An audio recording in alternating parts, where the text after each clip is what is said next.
Capítulo 4. El apostolado, 1658-1690.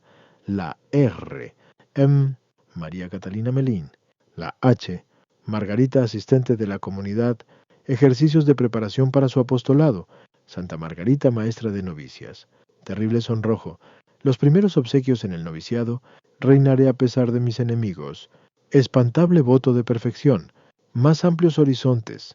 Jacobo y Crisóstomo Alacoque. La devoción no quiere ser forzada. La plenitud del divino corazón. Afanes conquistadores. La visitación y la compañía de Jesús. ¿Cómo reciben ambas órdenes la nueva devoción? Peticiones que el divino corazón dirige a Francia. ¿Cómo responde Francia? Oportunidad de la nueva devoción. La gran promesa.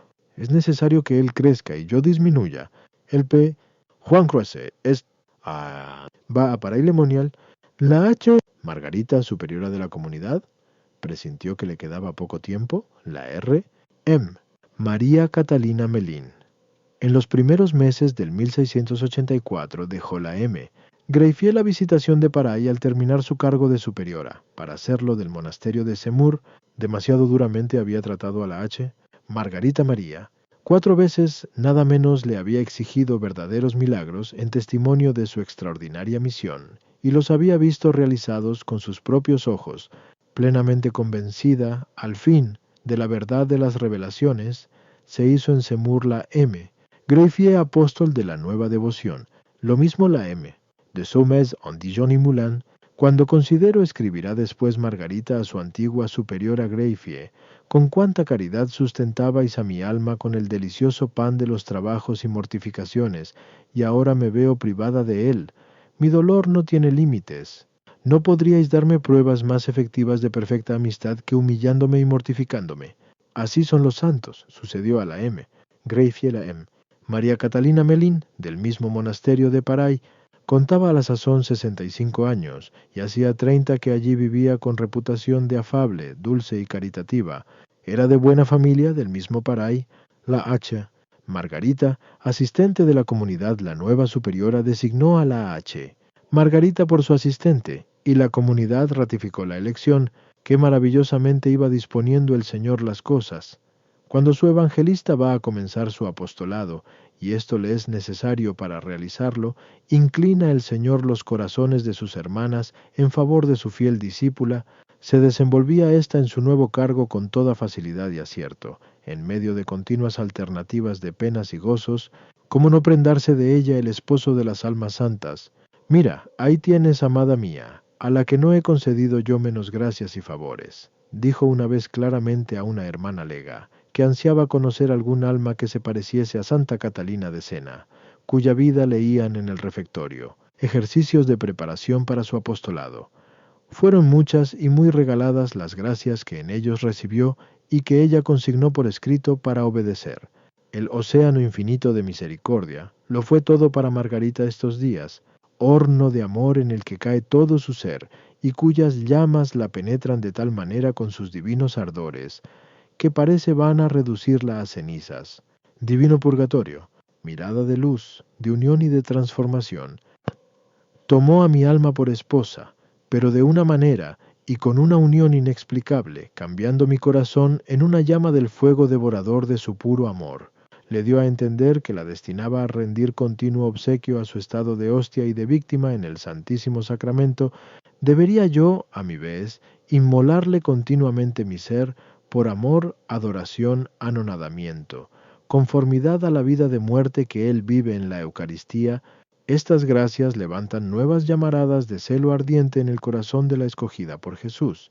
Mas antes de ser apóstol por la acción, es otra vez mártir por la lluvia de dolores físicos y morales que caen sobre la esforzada religiosa por haberse ofrecido como resignada víctima para librar a una religiosa del purgatorio.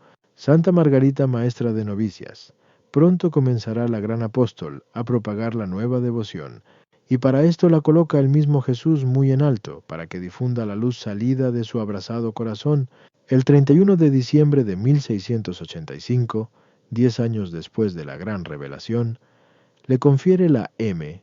Melín el cargo de maestra de novicias a ruegos de las mismas hermanas del noviciado.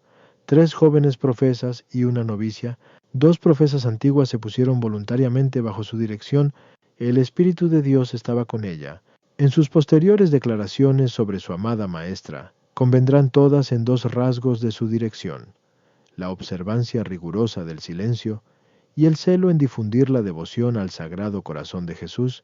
Muchos años después, el famoso biógrafo de la santa, Mons Languet, hacía datar de este año 1685 la reforma que había transformado esta casa de Paray y la había convertido en una de las más fervorosas de su orden, y añadía: el fervor divino que admiro en estas santas religiosas me ha parecido que prueba la eminente virtud de aquella que se las había infundido con su ejemplo, tanto como con los prodigios de los cuales se me facilitaron las pruebas. ¿Cómo no insinuarles entusiastamente el amor al corazón dulcísimo que era el centro de toda su vida? Terrible sonrojo de la Santa Maestra. Pocos meses habían transcurrido desde su nombramiento, cuando envían a Paray un ejemplar del famoso Retiro Espiritual del P. de la Colombière, publicado casi a raíz de su muerte. La superiora lo envía derecho, sin leer nada, a la lectora del refectorio. Está ya para terminarse el precioso libro cuando llega un pasaje trascendental. Entendí que Dios quería servirse de mí procurando el cumplimiento de sus deseos respecto a la devoción que ha sugerido a una persona con quien Él se comunica muy confidencialmente y cerca de la cual quiso servirse de mi flaqueza. Las religiosas siguen comiendo, con la vista recogida, pero con la intención dirigida a la escogida del Señor, que todas sospechan quién es. Se rasga el velo completamente. Habiéndose Dios, sigue el Padre, declarado a dicha persona, de quien hay motivos para creer que es según su corazón, por las gracias extraordinarias de que la colmó, me dio cuenta de ello, y yo la obligué a que me dijera por escrito lo que me había comunicado, lo cual me pareció bien referir en este diario de mis ejercicios espirituales. Seguía el relato completo de la gran revelación, escrito por la misma Margarita María, la hermana lectora, un poco pícara. Mira, con el rabillo del ojo a la aludida, y la ve toda sofocada, confundida, sonrojada. Salen enseguida al recreo y le suelta otra hermana a quemarropa. Mi querida hermana, bien claramente os ha designado el P. de la Colombière, no podéis negarlo, y ella no acierta a contestar sino atarugada. No tengo sino motivos para gozarme de mi abyección. Los primeros obsequios en el noviciado empezaba a ser del dominio público en el monasterio de Paray la nueva devoción. Muy pronto se le tributarán al Divino Corazón los primeros obsequios. Cercana y a la gran fiesta del amor, insinúa la fervorosa maestra a sus novicias algunos desafíos y prácticas para disponerse a ella. Llega el ansiado viernes, dibuja Margarita a pluma una imagen del amantísimo corazón. La coloca en el altar del noviciado e invita a las novicias a derramar ante él sus afectos. Un mes más tarde se repite la misma fiesta, amplificada, para honrar el santo de su amada maestra, 20 de julio de 1685. La mayor satisfacción que le podían proporcionar. Se postran ante el altar la maestra con todas las del noviciado y se consagran al Divino Corazón. Día radiante para Margarita, aunque no faltaron sus puntitos negros dentro del mismo monasterio. Reinaré a pesar de mis enemigos, tanto de las contradictoras francas, de buena fe, de casa, como de los enemigos declarados de fuera, que muy pronto habían de intentar abogar casi en germen la nueva devoción, galicanos, jansenistas, josefinos, protestantes, malos cristianos. Así se lo asegura Jesucristo, y así se verifica cada día con más esplendidez. Combates y triunfos forman, como siempre, la trama de la vida de Santa Margarita. Consigue de la Madre Superiora la revocación de la prohibición de comulgar los primeros viernes de mes, pero después de tomar el mismo Jesús parte en el combate poniendo a las puertas de la muerte a una de las novicias, arrancada de sus fauces. Enseguida de otorgar el permiso, queda su virtud acrisolada, pero después de sufrir, con tanta paz y alegría como nunca, una terrible y prolongada persecución de los propios y de los extraños, por haber despedido Margarita del postulantado a una joven pretendiente, de la cual creía con razón la avisada maestra, que no la llamaba el Señor. Le parecía que todo el infierno se había desencadenado contra ella. Ve su devoción, introducida en la Visitación de Semur por la M. Greffier, y poco después recibida pública y oficialmente en el mismo Paray, Pero cuántas persecucioncillas domésticas y lágrimas silenciosas y sacrificios muy costosos, y cuántas oraciones de ella y de sus novicias le cuesta. La cosa pasó de esta manera. La H. de Sescures, precisamente la que representaba la oposición a la nueva devoción, pide a la H. Margarita una linda miniatura del Sagrado Corazón, enviada desde Semur, al día siguiente, 21 de junio de 1686, día de la nueva fiesta. La coloca bonitamente enguirnaldada en un altarcito junto a la verja, donde la santa vidente había tenido sus grandes revelaciones, y añade un billete en el que invita a todas las esposas del Señor a tributar honores a su adorable corazón. Todas las religiosas se postran de rodillas, plenamente convertidas, ante el amantísimo corazón y se le consagran fervorosamente. Más todavía, forman con la miniatura un precioso cuadro y lo colocan en un puesto de honor, y aun construyen, a fuerza de privaciones y de sacrificios, una capilla en el jardín del monasterio. Ha triunfado en toda la línea la Santa Evangelista del Nuevo Evangelio de Amor. Ahora escribe a la M. Greifie, moriré contenta, puesto que el Sagrado Corazón de mi Salvador comienza a ser conocido, y yo desconocida. Espantable voto de perfección. De tal hay que clasificar el que el corazón traspasado de Jesús había insinuado tiempo atrás a su fidelísima sierva, y que ésta emitió por este tiempo de su triunfo buena recompensa del mismo. Voto que hice la víspera de Todos los Santos, 31 de octubre de 1686, para unirme, consagrarme e inmolarme más estrecha, absoluta y perfectamente al Sagrado Corazón de nuestro Señor Jesucristo. Los 19 puntos que lo integran son de tan alta perfección que su sola lectura aterra a la pobre naturaleza humana. Pueden verse en el nume, ve de los sentimientos de sus ejercicios. Qué extraño que la misma Santa Margarita quedase anonadada una vez emitido por un impulso irresistible del Espíritu de Jesús. La tuvo que esforzar él mismo. ¿Qué temes?, le dijo, habiendo yo respondido por ti y salido tu fiador.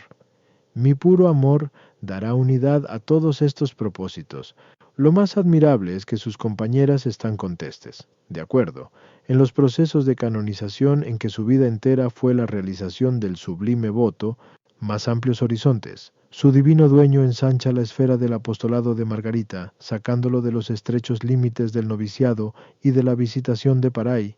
Aquí seguirá viviendo con el cuerpo hasta su muerte, que ya se va aproximando, pero con su espíritu vivirá en Moulins, en Dijon, en Semur, en Lyon, en París, donde promoverá su culto favorito con sus elocuentes cartas. Para autenticar más su apostolado, dispone el Señor que deje su cargo de maestra de novicias, que había desempeñado durante 2 años, y ascienda, por mayo del 1687, al de asistente de la comunidad, que había tenido durante 1 antes de ser maestra, y en el cual durará 3 más, hasta el último de su vida mortal. Con qué ansia se entrega a su apostolado. Promulga como resonante pregón las magníficas promesas en favor del nuevo culto, incita a seglares y a religiosos, de palabra y por cartas insinuantes, a que le hagan las imágenes a las que Jesús ha vinculado especialísimas gracias. Cuántos proyectos y ensayos en miniaturas y dibujos y láminas de cobre, hasta conseguir una que le satisfaga por su fidelidad y baratura, Jacobo y Crisóstomo Alacoque. Valiosas conquistas las de sus hermanos Jacobo, cura párroco de Bois-Saint-Marie, y Crisóstomo, sumido poco ha en la soledad de la viudez, a aquel le atrae hacia el divino corazón arrancándole con sus oraciones de las garras de la inminente muerte, con la condición de obligarse a corresponder a todas las gracias del corazón de Jesús. A éste le gana tan de veras, que llegará a construir y adornar a sus expensas una capilla al mismo. No podías darme alegría más sensible. Nada me puede regocijar sino ver amado, honrado y glorificado a este divino corazón de nuestro Señor Jesucristo, y la dicha de poder consumirme sufriendo por su amor. Les escribe alborozada su santa hermana. La devoción no quiere ser forzada. Esto asegura la santa evangelista. Proceder en todo suavemente, aunque también con energía y eficacia, era su divisa, y con ella conformaba su fecundísimo apostolado, y quiere lo conformen sus colaboradores. La M. de Soudeille.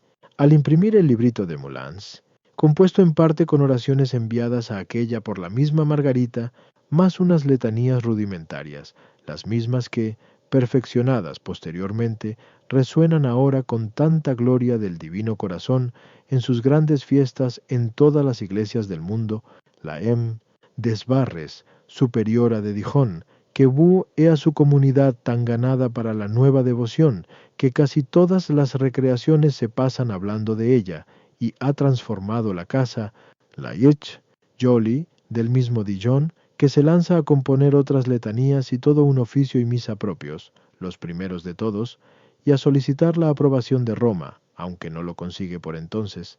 La comunidad entera de Dijon, que asiste extasiada a la primera misa propia del Sagrado Corazón, celebrada en su recinto por el mismo señor obispo diocesano, la comunidad, en fin, de Paray-le-Monial, que a los comienzos del 1687 transforma en recogido oratorio del Sagrado Corazón de Jesús una pieza del monasterio y lo adorna con la imagen misma que Margarita había dibujado para sus novicias, y por septiembre del año siguiente erige una capilla especial en el jardín. La inauguran muchos sacerdotes e incontables fieles que forman la primera peregrinación de las incontables y célebres que se harán a la ciudad del Sagrado Corazón. 3 horas duró la ceremonia. La plenitud del Divino Corazón hinche el corazón vacío de su esposa. ¿Qué hace ésta mientras las ceremonias de la inauguración? Arrodillada, inmóvil, como una estatua, queda abismada en el corazón de su esposo. Ahora, dice, moriría contenta. Los asistentes querían hablarle, pero no osan interrumpirla. Por su parte, el amantísimo corazón deja que sus regalos se desborden sobre su fidelísima apóstol. Amable Jesús, exclama con voz ahogada por las lágrimas un día de Viernes Santo, en que ve el tabernáculo vacío. Quiero consumirme deseándoos. Y no pudiendo poseeros este día, no cesaré de desearos. Su divino dueño se apresura a consolarla con su presencia, y le dice: Hija mía, tu deseo ha enternecido de tal manera mi corazón, que si no hubiese instituido este sacramento de amor, lo instituiría yo ahora para venir a ser tu alimento. Mas le exige imperiosamente que vacíe su corazón en absoluto, y él mismo se lo vacía. Te volveré tan pobre, vil y abyecta a tus ojos, y te destruiré de tal manera en el pensamiento de tu corazón, que podré yo edificarme en esa nada. Siente en efecto tan vaciado de todo su corazón, que no puede pensar en sí misma sin horror. Estupenda humildad, obra del humildísimo corazón, maestra de novicias ayer, asistente hoy y propuesta mañana para superiora de la comunidad. Nuestra gran santa se estima con todo la última de todas sus hermanas. Si escribe cartas y sale al locutorio, lo hace como arrastrada por la santa obediencia, y aún se considera así y todos sus esfuerzos como uno de los peores obstáculos para la difusión de la gran devoción que la tiene obsesionada. ¿Qué mella le hace que todos la llamen la santa, ni que acudan a recibir sus consejos como oráculos, ni que las pensionistas se procuren como reliquias aún sus cabellos? En este perfecto vacío del corazón de Margarita se precipitan las gracias del corazón generosísimo del Salvador, a buen seguro que no las inutilizará a la vanagloria. Impulsada la santa elegida por el Espíritu de Jesucristo, sus audacias van a ser increíbles. Afanes conquistadores. Más amplios que los de las casas de la Visitación y algunas diócesis francesas, habían de ser los horizontes iluminados por el nuevo sol del Divino Corazón. Se habían de confundir con los de la Iglesia Católica. Tal era el deseo del Salvador y tan dinámica la preciosísima devoción. Los primeros albores, señalados en la gran revelación de 1675, se robustecen durante 13 años hasta quedar perfectamente marcados en las célebres manifestaciones de los años 1688-1689. Dos serán las órdenes religiosas a las que principalmente confiará Jesucristo la ejecución de sus planes, la visitación y la compañía de Jesús. Es el 2 de julio de 1688, fiesta de la Visitación. Extática casi todo el día Santa Margarita ante Jesús. Sacramentado expuesto, se siente atraída de repente hacia el corazón divino y en él sumergida, ve enseguida un lugar muy eminente, espacioso y de admirable hermosura. En el centro se levanta un trono de llamas, y sobre él se deja ver el corazón de Jesús con su llaga, de donde salen rayos ardentísimos. A un lado está la Santísima Virgen, y al otro San Francisco de Sales, el P. de la Colombier y las religiosas de la Visitación que celebraban hoy su fiesta. La Madre del Señor invita a sus hijas muy amadas a que se le acerquen, quiere hacerlas participantes del rico tesoro formado por el sol de justicia en la tierra virgen de su corazón. Y, mostrándoles el divino corazón, les dice cariñosamente: He aquí el divino tesoro que os es particularmente manifestado a vosotras, por el tierno amor que mi Hijo profesa a vuestro instituto. A las religiosas de la Visitación une el Señor a los padres jesuitas. La Virgen dice después al P. de la Colombière: si a las hijas de la Visitación se les ha confiado el encargo de dar a conocer, amar y distribuir a los demás ese tesoro, a los padres de la Compañía de Jesús les está reservado el presentar y dar a conocer su utilidad y valor, a fin de que el pueblo cristiano se aproveche, recibiéndolo con el respeto y agradecimiento debidos a tan señalado beneficio, y a medida que le procuren este placer, este corazón divino, fuente fecunda de bendiciones y gracias, las derramará tan abundantemente en las funciones de su ministerio, que los frutos que recojan superen a todos sus trabajos y esperanzas, y aún sirvan para la salvación y perfección de cada uno de ellos en particular. El mismo encargo en otra visión, más célebre aún, del año siguiente.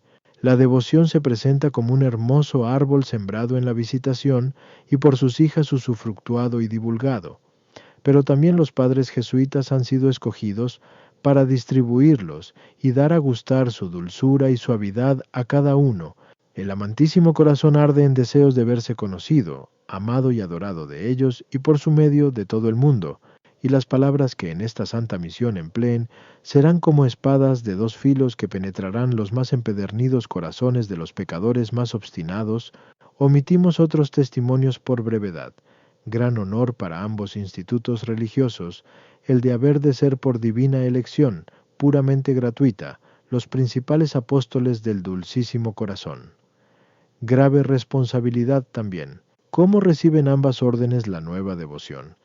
No de plano ni sin preceder un riguroso examen a la luz de la fe. Más aún, con prevenciones y repulsas, imitan la prudente lentitud de la Santa Iglesia. Se cuentan en ambas órdenes muchos particulares, y aun comunidades que fácilmente se dejan ganar por ella.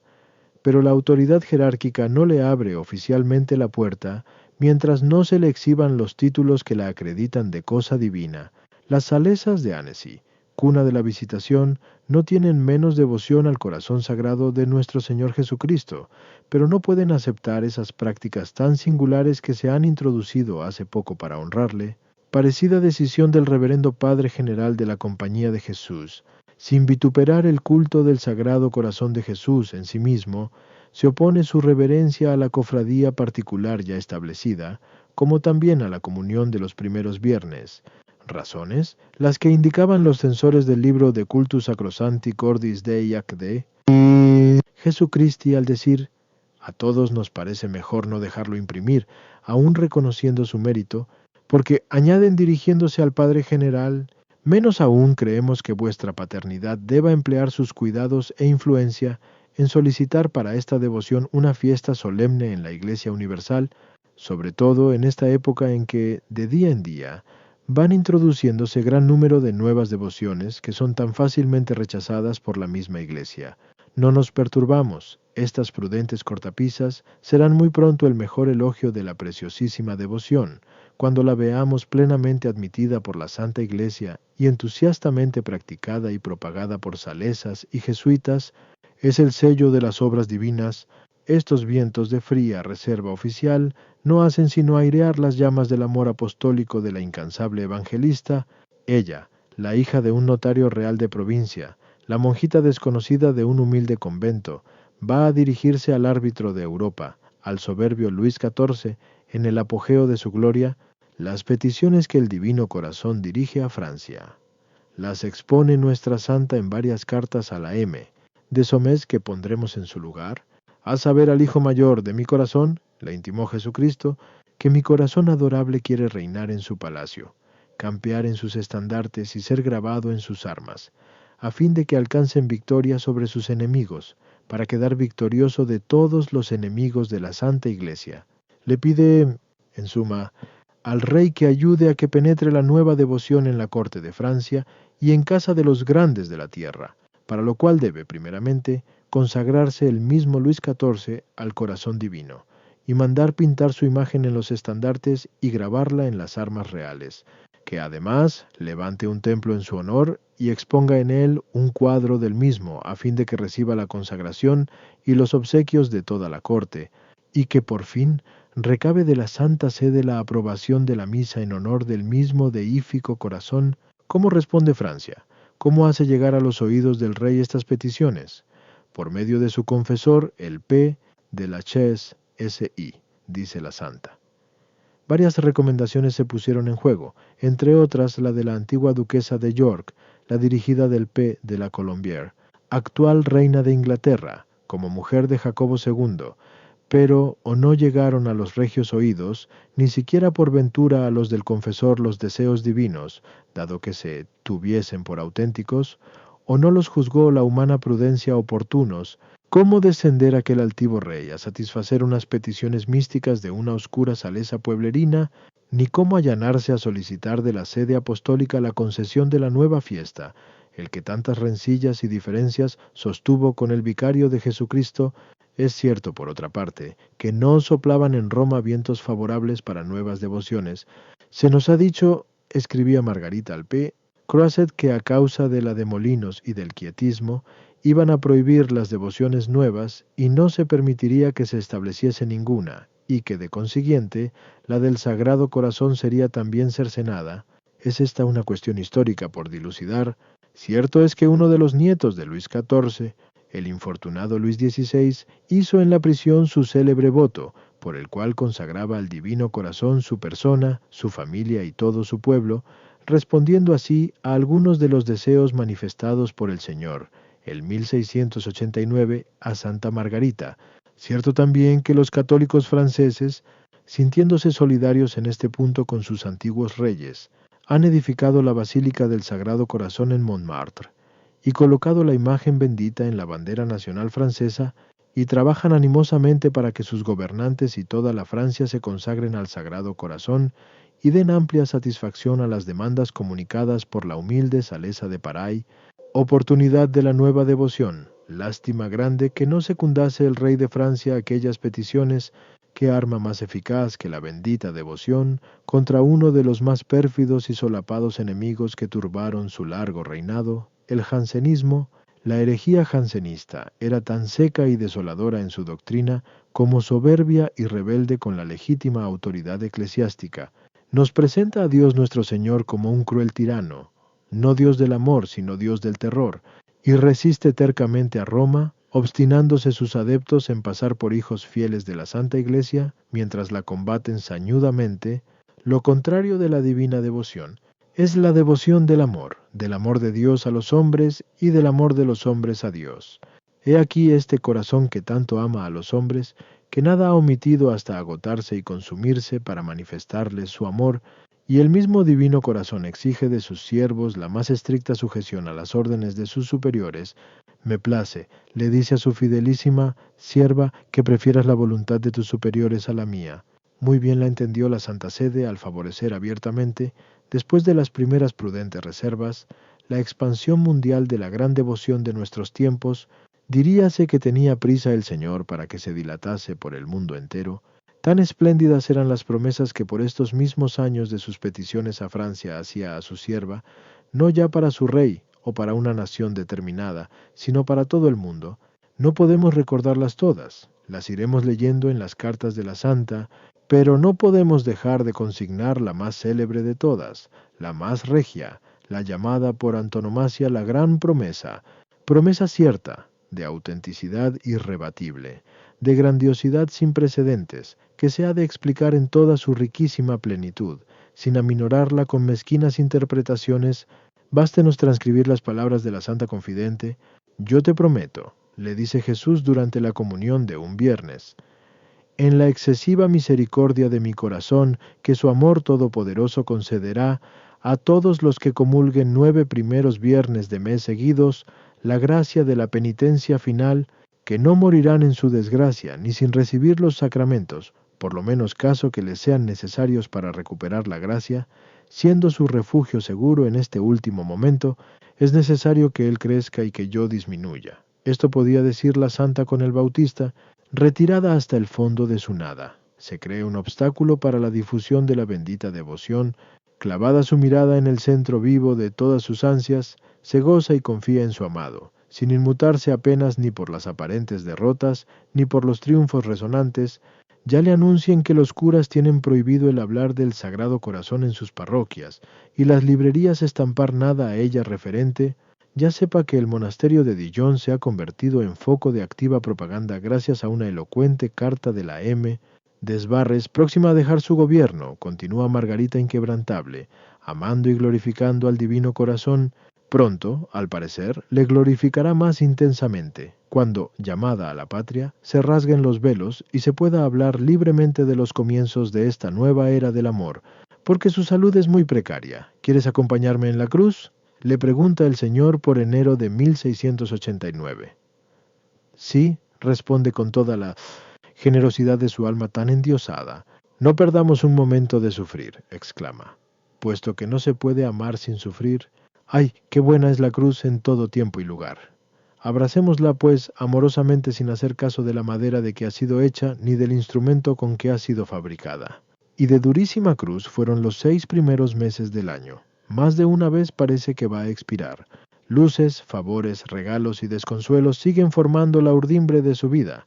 El sentimiento íntimo de su impotencia la quiere reducir al silencio, pero la voz imperiosa del divino Rey la conforta. ¿Crees que puedo hacerlo? Si lo crees, verás el poder de mi corazón en la magnificencia de mi amor. Y sigue devorando repugnancias para hacerle reinar a él. Baja al locutorio, escribe y contesta las cartas que de todas partes se amontonan en su pobre celda. No pierde la más mínima ocasión de persuadir su devoción, gana para ella nuevos prosélitos. Uno, el P. Froment, residente en Paray, con quien ella trata durante algunos años y a quien mueve urgentemente a componer su precioso libro en 4 partes, se publicó 9 años después de la muerte de la santa. El P. Juan Croiset es. I. 1656-1738. El más célebre corresponsal de la sierva de Dios y su más preciosa conquista para el apostolado, estudiante teólogo todavía en Lyon, es desde los primeros meses del 1689 asiduo corresponsal de la santa, y ella tan avara de su afecto a las criaturas le llama, porque el Señor así lo quiere, hermano muy querido en el Sagrado Corazón de nuestro Señor. Y tan tímida de ordinario, solo con el joven jesuita se erige en maestra y directora. El padre la hace confidente de sus deseos apostólicos, solicita sus oraciones, le pide consejo y se le somete dócilmente. Margarita le exhorta, le instruye y aún le ordena lo que ha de hacer para glorificar al centro de los corazones de entrambos. Todo su empeño es hacerle apóstol eficaz y lo consigue. Es que sabe con luz superior que ha sido escogido de una manera particular. Movido el P. Croiset, por las irresistibles instancias de Margarita, da a luz en Lyon el librito de la H. Joly, notablemente enriquecido, y años después, pasada ella a mejor vida, publica su gran libro, La devoción au Sacré-Cœur de Notre Seigneur Jésus-Christ, en gran parte inspirado y dirigido por su fiel corresponsal, el libro que más ha contribuido a propagar por ambos hemisferios la preciosísima devoción. 10 cartas, casi todas muy largas, le dirige la fervorosa Salesa.